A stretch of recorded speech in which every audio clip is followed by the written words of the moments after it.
Ladies and gentlemen, communication is an art, and using it well can help you job develop like a boss. What do you think of when you think of a boss? Well, many things could come to mind. Oh, perhaps Pinocchio smoking a cigar, or puppies in office chairs. You can think of 1,000 ways to present that meme that may or may not have anything to do with you. But we job developers have our own special challenges with bosses, don't we? I mean, aside from our own, we spend our days going seeking them out and trying to get them to hire the people that we represent. So, of course, speaking with potential employers has its own special challenges, and today you're going to hear from some special characters who are going to help explain 3 aspects of communication that are especially important in our work: nonverbal skills, listening skills, and verbal presentation techniques. Nonverbal communication represents 2/3 of all communication. You can easily send the wrong message if your body language doesn't match what you're saying. You get about 4 seconds to make a good impression on somebody, and that's not long. And because it's such a short time, it has very little to do with what you say. Ursula knows all about this. Your voice. My voice? You've got it, sweet cakes. No more talking, singing, zip. But without my voice, how can I... You'll have your looks, your pretty face. And don't underestimate the importance of body language. The men up there don't like... Body language indeed. Well, what is good body language that will make a good impression? Well, first of all, speak directly to the employer. A good handshake and looking them directly in the eyes will make a good impression. Use a smile. Studies show that smiles make you more likable, and that first impression is mostly about likability. So if you walk in, here's a hint, memorize several good opening lines. Not, "Hi, can you hire the person I'm representing?" But things like, "Hi, I've not met you before. What's your business like? How long have you been in the community?" Memorize some good opening lines and walk in with confidence, a good handshake, looking them straight in the eye, and give your opening line, and you will have made that good impression that will take you a lot further in your presentation.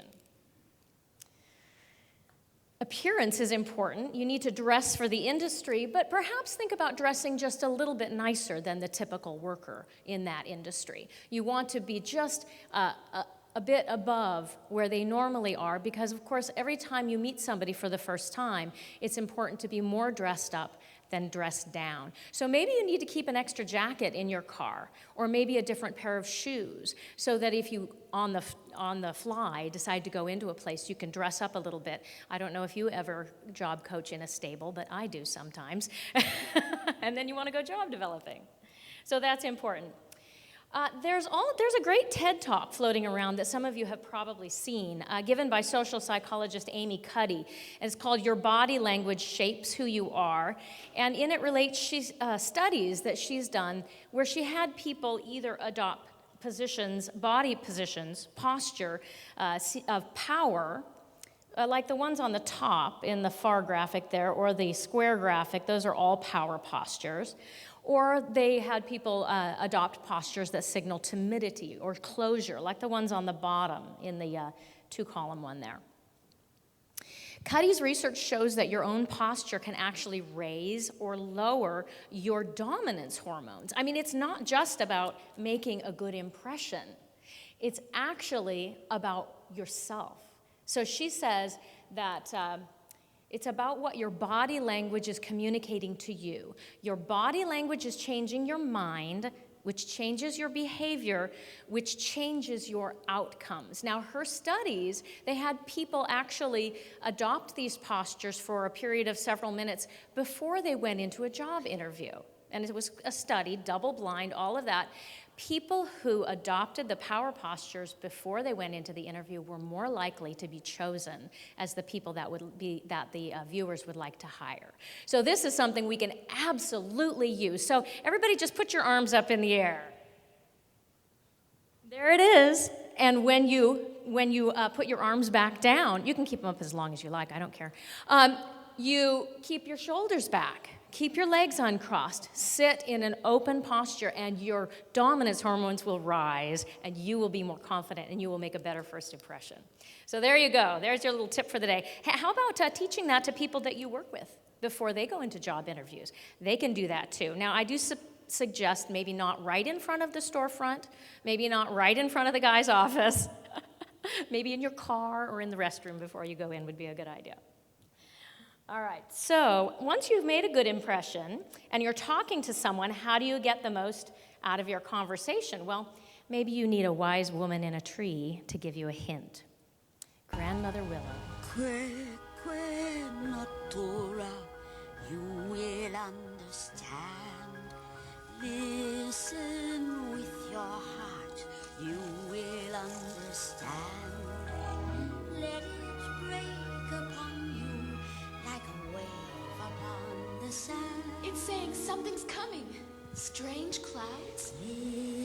Listen with your full attention, to paraphrase Grandmother Willow, and you will understand what the employer's needs are. This is why listening is important. Selling, and you just so clearly gave us this message, selling, and we do relationship sales, ladies and gentlemen. This is sales. You know that. It's not telling. That's what the sales trainers like to say. Selling is not telling. It's listening. You should be listening 80% of the time and talking only 20%.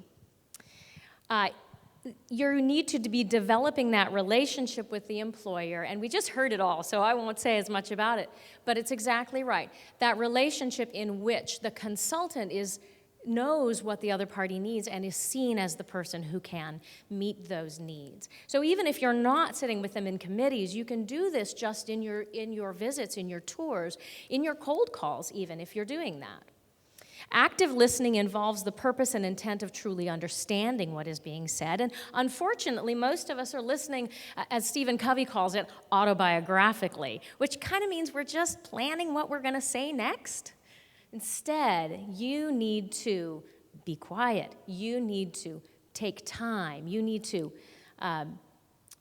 don't interrupt. Concentrate on what they're saying. Take notes and ask questions. Repeat. Verify what they said, validate their concerns, and listen for the subtle messages. Now, I don't know if you noticed up there, it came as a surprise to me, but silent and listen, the words are anagrams. They have the same letters. Become comfortable with silence in your conversations with potential employers. It signals to them that you are actually listening and gives them room to talk more. The more they talk, the more you learn about what their needs are. Your excellent listening will have given you a list then of what the employer's needs are, and when it is your turn to speak, perhaps just try to make sure it doesn't go like this. Gaston, what a pleasant surprise. Isn't it, though? I'm just full of surprises. You know, Belle, there's not a girl in town who wouldn't love to be in your shoes. This is the day... This is the day your dreams come true. What do you know about my dreams, Gaston? Plenty. Here, picture this. A rustic hunting lodge, my latest kill roasting on the fire, and my little wife massaging my feet. While the little ones play on the floor with the dogs. We'll have 6 or 7. Dogs? No, Belle. Strapping boys like me. Imagine that. Do you know who that little wife will be? Let me think. You, Belle. Gaston, I'm speechless. I really don't know what to say. Say you'll marry me. I'm very sorry, Gaston, but I just don't deserve you. Whoa. Poor Gaston. Perhaps instead he should have taken a little time to try to establish some rapport with Belle before he asked her to marry him.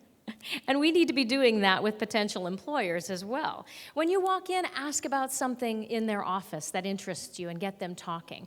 Perhaps ask how long they've been in business. Use anything that you can to establish that rapport in order to get their attention and find a point of connection that you can talk about outside of the direct job proposal. I even talked manure once with a potential employer. You're going to have to ask me for the details later if you want to know about that. Another thing that you need to think about is features versus benefits. Now, you've made the connection, and the employer needs. You've built that rapport. So what do you do next? Tell them all about your program and how it works? That's tempting, but it's not the most effective way. Instead, you need to tell the employer how your program and services will be of benefit to them. It saved time, saved money, and saved trouble. Sales trainers call this benefits versus features, and it's the key to giving a good sales or marketing presentation. So a feature is a descriptive phrase about your organization and your service. We don't charge you anything, or our coach gives you 6 months of follow-up support. Those are examples of features. The phrases contain the words we or our, and they're really all about you, and quite frankly, ladies and gentlemen, the person you're talking to doesn't care about you. So instead, a benefit explains what the feature does for the customer, the potential employer. It explains how your service improves their condition. It's about them, and that's what they want to hear. So, how about hiring people through us saves you time? Our pre-screening means less turnover, which saves you money. Or having routine tasks done by a new employee can save you time that you can use to go out and make more sales. Those are benefit statements, and they will get the employer's attention because they solve business needs. People need to see themselves in your presentation, and when they do, they will be more naturally interested in what you have to say. So connect the dots for them. Don't make them wonder how supported employment is going to benefit them, because if you leave them wondering, they will tune you out. To come up with your own list of features and benefits, I suggest you get together with your team and think about what some of the common needs are that you have heard from employers when you've talked to them.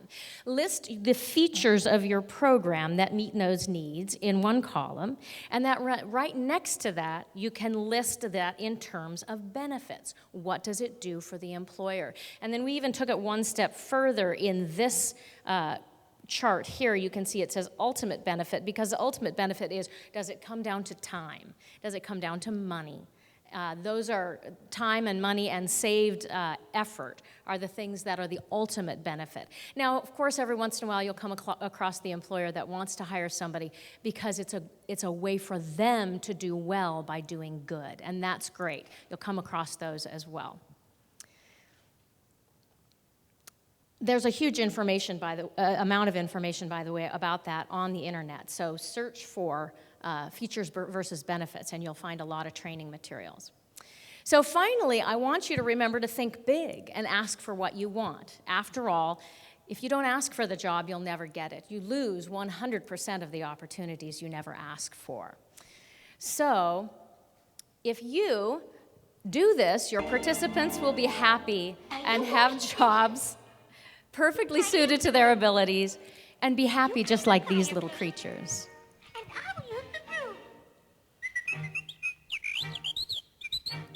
So go out there and mingle with the bosses. Remember this, there is no expertise, only experience. And you have that experience to share. They may be the PhD or the MBA or the BOSS, but remember, you are the SEP, the Supported Employment Professional, and you have a lot to offer. So remember your nonverbal skills, your listening skills, and your verbal presentation skills. Take all of those with you and get out there and job develop like a boss. Thank you.